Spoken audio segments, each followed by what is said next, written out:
Black Myth Wukong, one of the hardest games I've ever played, is a game where you are the destined one, fighting through many enemies and bosses to obtain 6 relics to bring back Sun Wukong.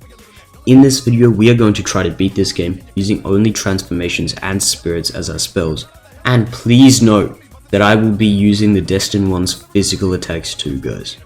This video is part 3 of the challenge, and so we begin in chapter 4 of the game.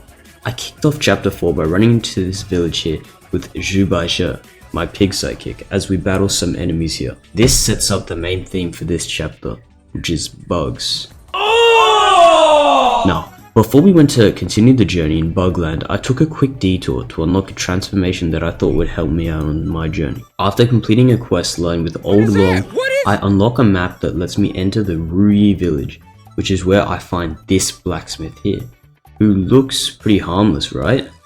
Wrong. I chose to challenge him because it gives you some good rewards, and the battle has begun. This boss is really aggressive and hits really damn hard if you even blink your eyes for too long.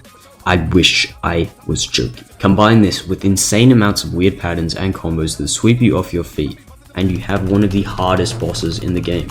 I am not lying when I said I went to search for some tutorials on this guy, which is the first time I've ever done this in this game. I was thinking of giving up, but then this happened.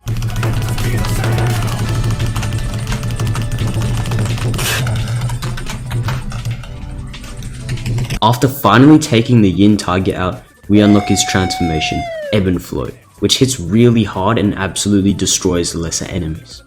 Now we come back to the village as pig looking things and meet this woman who looks quite innocent, except she's actually a spider, and so this starts up the fight.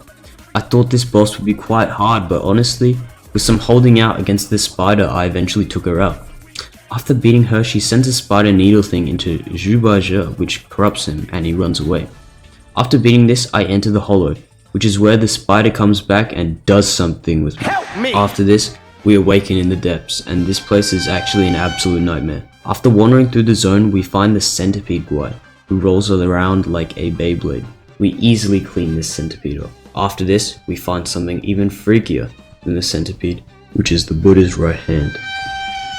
We find this monstrosity and kill it quite easily, although it looks really disgusting.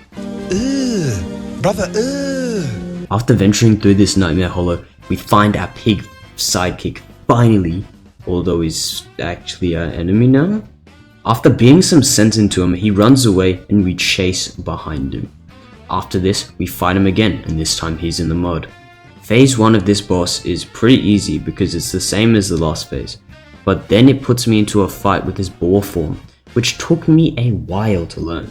After being Zhu, he finally comes back to reality, only to be taken away once again. After this, we find this old woman right here, who wants to eat our pig friend up. I beg your pardon? So we come in there to intervene and she turns into a giant spider. This fight is absolutely disgusting, and it actually took me quite a while to beat this big spider. After some trialing and failing, I took this big spider out. After beating the violet spider, thousands of spiders come into the cave, which is insane. After running through enough, I fall down, but are saved by the spider that fought me. After running through this giant sunny temple with really annoying enemies, I found this freak here, who betrays the spiders and becomes this giant centipede monstrosity. What the hell is even that? Now, when I say this boss was difficult, I mean this boss is insanely difficult. I definitely spent at least 5 hours on this boss. The issue with this boss is the second phase, which is really hard to beat because he turns the stage so yellow you'd think it's a lemon, and then hits you with some of the most hard-hitting and hard-to-dodge attacks I've had to go up against. After some try-harding, I made my way onto this run here.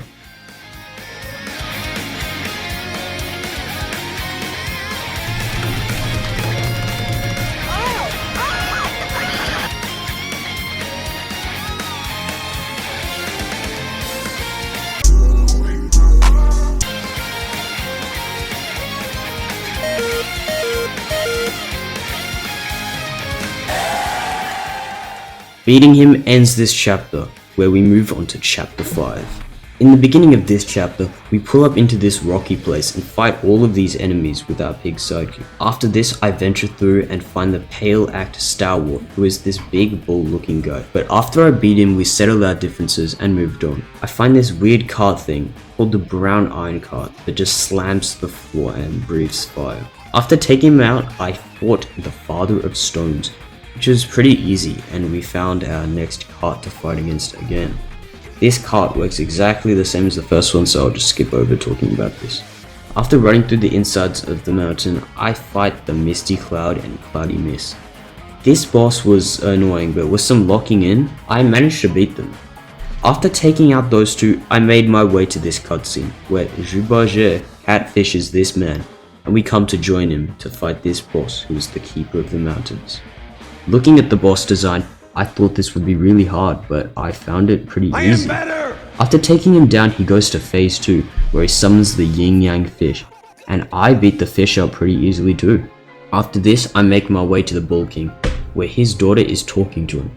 The Bull King thinks something is up and calls out the daughter for being fake, in which she transforms into this ugly little fire kid called Redboy. He turns around and goes to begin fighting me. Now, I'm not gonna lie, I was not used to anything like this boss before, and his patterns and fire abilities had me on edge the whole time. Unfortunately, when I beat this boss, I didn't have it on recording, but after this, he steals the relic that the Bull King was going to give to me, and turns into the Yaksha King, and definitely has a glow up. This boss is really fast and has a lot of health, but he was one of the most fun bosses I've ever fought. Unfortunately, I forgot to record again, which made me pretty depressed. After I beat him, he kills himself, and we beat Chapter 5. Fighting bosses like the 100-eyed Taoist, Red Boy, and Yaksha King were absolute tests of my limits in this game. It was up there with last episode's bosses like Tiger Vanguard, Yellow Wind Sage, and Yellow Brow. Click here to see me fight them.